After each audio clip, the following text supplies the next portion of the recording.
Kembali lagi di Realita Cinta bersama aku Rain.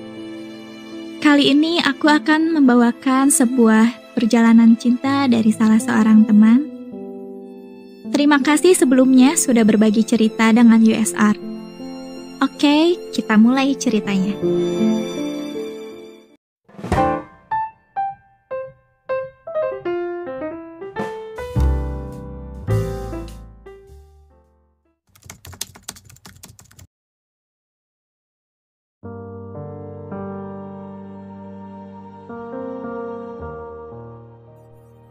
Hai, aku Caca.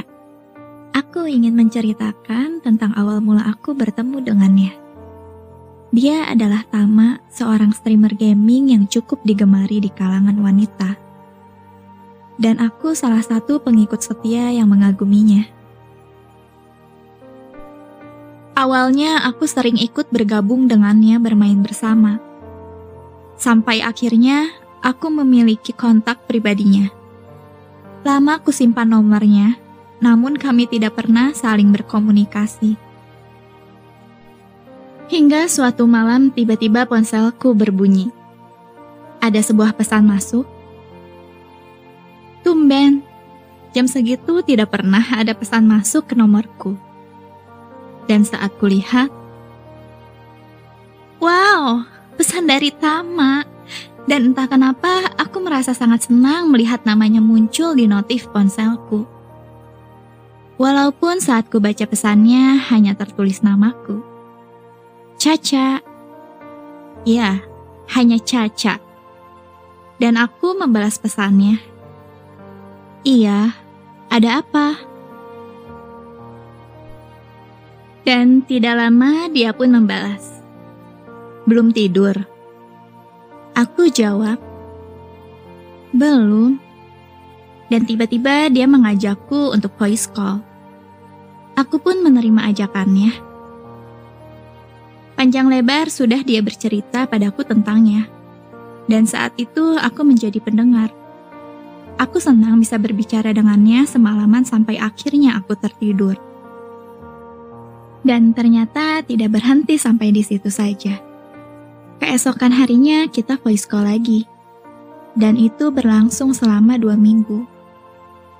Gak ada bosannya mendengar suara dia sebelum tidur. Bahkan dia mengirimku beberapa rekaman saat dia bernyanyi.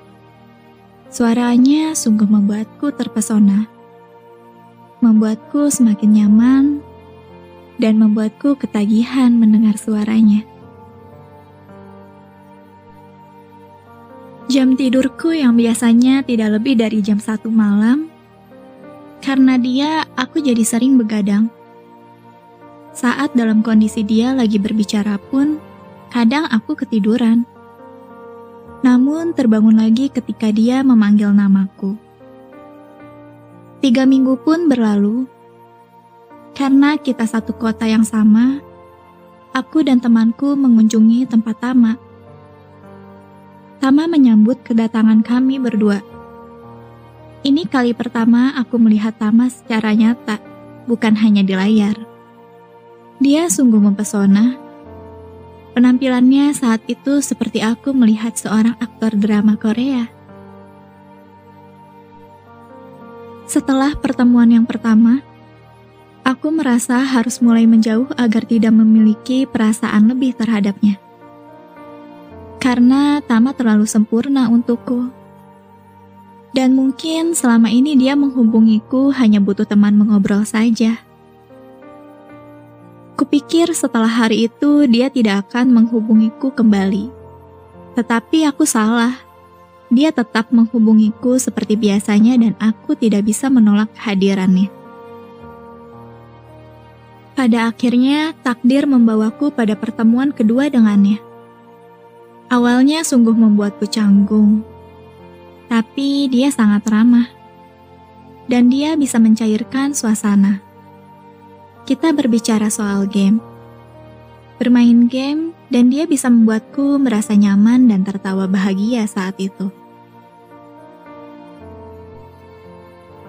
Dia dengan sombongnya menunjukkan jari-jari tangannya yang panjang dan lentik seperti wanita. Dengan nada kesal, Aku juga menunjukkan jari-jariku yang kecil. Saat itu dengan singkatnya dia memasukkan jari-jarinya ke sela-sela jariku. Suasana seketika menjadi hening. Jantungku pun berdetak kencang. Kami berdua terdiam tanpa kata beberapa saat. Aku pun melepaskan jari-jariku dan mencoba mencari pembahasan lain. Dalam hatiku berkata, "Tidak, aku tidak boleh menyukainya. Aku tidak boleh terbawa suasana." Waktu pun berlalu begitu cepat, dan saatnya aku berpamitan untuk pulang. Saat aku bersiap-siap untuk pergi, dia menarikku dengan kencang dan langsung mencium bibirku. Sungguh aku terkejut. Aku awalnya mencoba mendorong tubuhnya. Namun dekapannya sangat kuat. Sehingga aku pun akhirnya pasrah dan larut dalam suasana. Setelah dia berhenti menciumku, aku lalu bergegas untuk pulang, tanpa berbicara apa-apa. Sepanjang perjalanan, jantungku masih berdebar mengingat momen-momen bersama Tama. Momen yang baru aku dapatkan selama hidupku. Rasanya kejadian ini akan selalu membekas dan takkan pernah bisa kulupakan. Malam itu dia meneleponku kembali. Aku pun memberanikan diri bertanya padanya. Mengapa dia menciumku?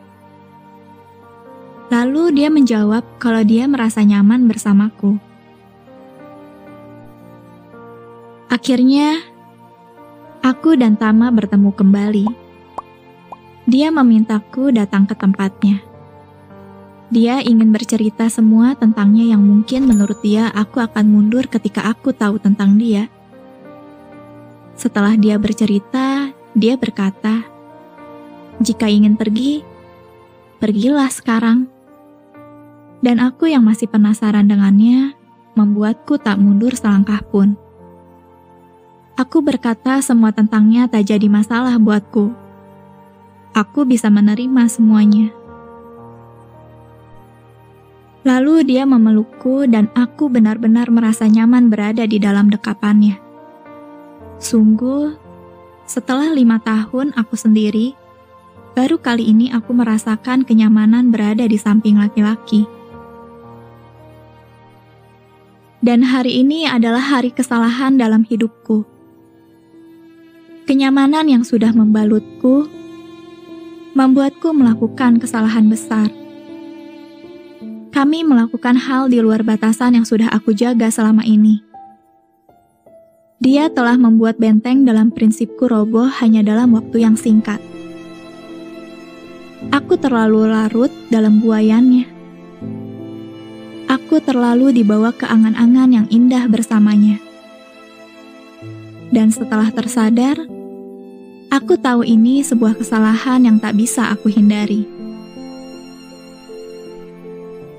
Hari itu dia berjanji padaku akan selalu ada untukku dan tak akan pernah menghilang.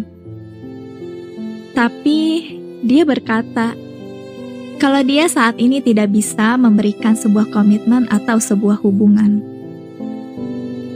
Dan aku merasa menjadi wanita yang sangat bodoh. Hatiku yang sudah terperangkap di genggamannya, namun dia tidak memberikan hatinya untukku. Cemburuku hanya bisa kupendam melihatnya dekat dengan wanita lain. Kesalahan yang telah terjadi membuatku terluka. Namun tidak bisa aku menuntutnya. Ini semua kelalaianku dalam mempertahankan diri. Kini aku masih bisa melihatnya. Masih merasakan cemburu. Masih merasakan cinta. Tapi aku harus bersikap seolah-olah tidak pernah terjadi apa-apa di antara kami. Ini adalah sebuah pesan drama kehidupan yang harus kujalani. Menganggap hari kemarin hanya mimpi. Aku sungguh membencinya, tapi aku mencintainya. Jika aku bisa melenyapkan seseorang, Dia adalah orang pertama yang ingin aku lenyapkan.